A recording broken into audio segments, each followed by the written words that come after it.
Kai Havertz follows a trend of Chelsea players heading across London in recent years, and this one for around 65 million has become one of the most intriguing transfers of the summer. The German's flexibility across the attacking positions makes it quite difficult to find a clear and obvious role in Arteta's Arsenal, but I have a few ideas and tactics I'm going to show you today, and my pick of the three actually saw us win the Champions League. So let's dive in. Patrons can now download today's tactics and many more over on the Patreon website. Links in the description below. If Patreon's not your thing, then don't worry. We are going to break down the tactic rules, player instructions, team instructions, everything you need to put it into your own FM23 save. Now, I think one of the most obvious ones we're kind of expecting is kind of like maybe a 4-2-3-1 with Odegaard dropping back a little bit and Havertz being up there where you'd perhaps expect him to be as a number 10. However, what they may do is just dropping him in the Xhaka role and have him a little bit more as a creative, probably get more better numbers in terms of goals and assists compared to what Xhaka was last year. Obviously, the improvement made in behind with Declan Rice maybe just allows Havertz and Odegaard to be a little bit more free in those 2-8 positions. And then what about this one? I've actually got him playing as a false 9. I do think at times we will see Arsenal press in a 4-4-2 or a 4-2-4. And you will probably find him a lot of the time going up and supporting Gabriel Jesus. Similar to what De Bruyne did towards the end of last year with Manchester City. He was in fact pressing as a front two with Haaland. So you may see this a little bit with Havertz next year. And it does work quite well as an F9 in the game. However, this is what I've put together. It is an isometrical 4-4-2-3-1 or 4-1-1, 4-3, whatever you want to call it. Basically, what I've kind of done is he's trying to instigate. Havertz been in that kind of a bit of a free 8. He's an 8 between a 10. He's obviously playing in the 10 role. But at times, I've got a few instructions that'll help him hopefully press as a 2. He'll work that left half space because we know that obviously, Odegaard likes to work this right half space. So, result-wise, as I said at the start of the video, we did win the Champions League. We did finish 6th in the league, only 6 points off Spurs, and it was a simulation. Now, I always find with these simulations, as soon as you put it on a simulation, the results start to disappear. So I played all these. So we beat Manchester City in the Community Shield. We started here. No word of a lie. My last game before I started simming was the 8-1 win. And then, lo and behold, next game, we lost to Nottingham Forest.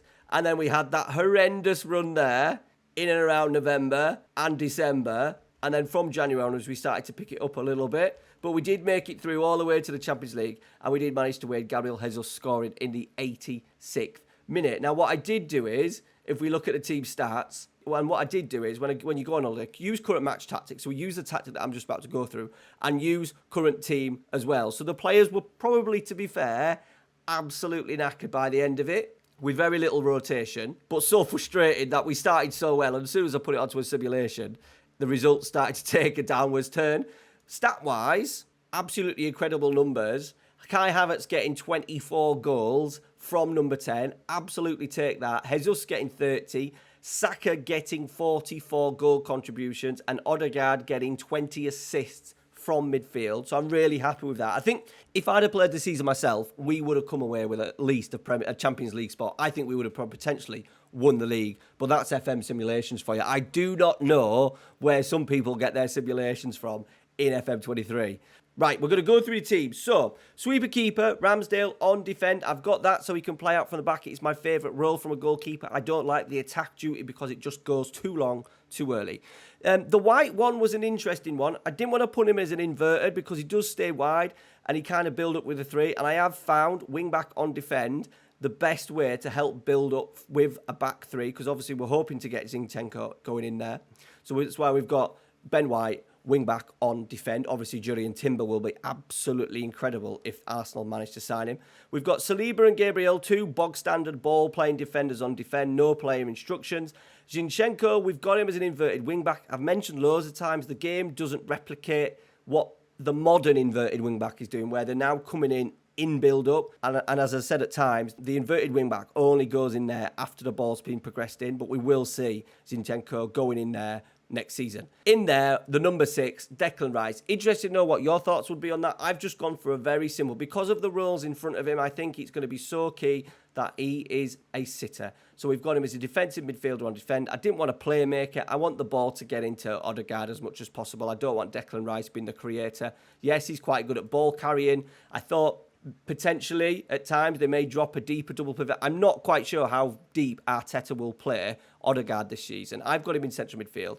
I said there is even a way that you could actually put him in there because he can play as a roaming playmaker in the defensive midfield. So we'll see about that when the season kicks off. Odegaard, we've got him in that sort of like right side, dribble more player instruction, roaming playmaker. Love that role. If you can get a player that is as talented as Odegaard and very well rounded in terms of attributes, a superb player to have as a roaming playmaker. Saka, inverted winger on support. On the other side, we've got Martinelli inside forward on attack. We want him attacking that area. Gives us a little bit of balance as well. That directness with Martinelli. Does like to grab some goals. He got 15 goals and 11 assists in the season. The Kai Havertz role, now, I think you could quite easily do a shadow striker. You could quite easily do a playmaker. I've just put him as an attacking midfielder on attack with mark-specific position, and I've got him marking the right centre-half. The only reason I've done that is to try and replicate a little bit and try and get him a little bit higher up the pitch. So when Arsenal are trying to press as a 2, we'll try and get a 4-4-2 out of possession. I think you could quite easily go shadow striker and he would still score an absolute incredible number. He's had a decent season, 24 goals from number 10. Will absolutely take that. And as I said, if it wasn't for the simulation, I think he would have quite easily got 30 if I'd have played all the games myself. And then up front, Gabriel Jesus, bog standard, pressing forward on attack. I think Arsenal will be hoping that he could stay fit this season. As I said, he'll work alongside Havertz at times. He'll work out in this right channel, allow Saka to come in. I think if he does drop off, Havertz will go in behind. I think they're going to have a nice, because Havertz is quite a free 8 and likes to really arrive late in the penalty area. I think that'll be really good, especially if Gabriel Jesus is sort of like working the channels, which we know he will do. Right, over to the team instruction. We've got positive mentality, play out from defence, fairly wide attacking width, shorter passing with higher tempo, work into the box and be more expressive. In transition, counter press, not put the counter on. I think Arsenal are going to be still very much a possession-based side. So I haven't clicked that on, but we will naturally see counter-attacks during the game. Counter press, as I said, distribute to the centre-backs and take short kicks from the goalie. And then very simple as well, to encourage the press a little bit, we've got the high defensive line with the high line of engagement. I've got trap outside as well. If you can imagine that being 2 banks of 4 and forcing play outside and being nice and narrow out of possession.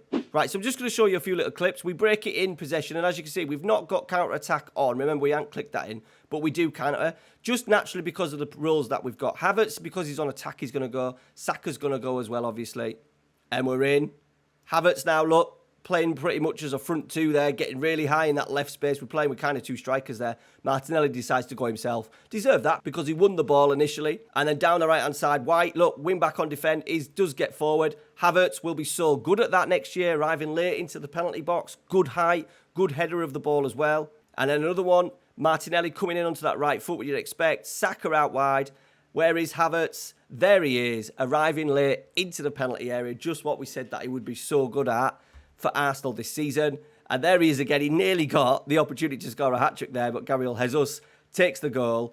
Good movement, so good with the counter-attacks. It just shows you don't need that on to counter-attack. Obviously, if you do that, you see a lot of players counter-attacking, and Arsenal don't really need to do that. They'll naturally counter-attack with those 4 in particular. Anyway, I think if you press that, you're going to then have the problem of getting caught out in possession yourself and having maybe Zinchenko, Rice, Odegaard, leaving massive holes maybe in wide areas and in the midfield. So I would leave that off. And as you can see, you still counter-attack. All right, that's it, guys. Thank you very much for watching. Smash a like on today's video. Go check out the Patreon as well. Take care. See you later.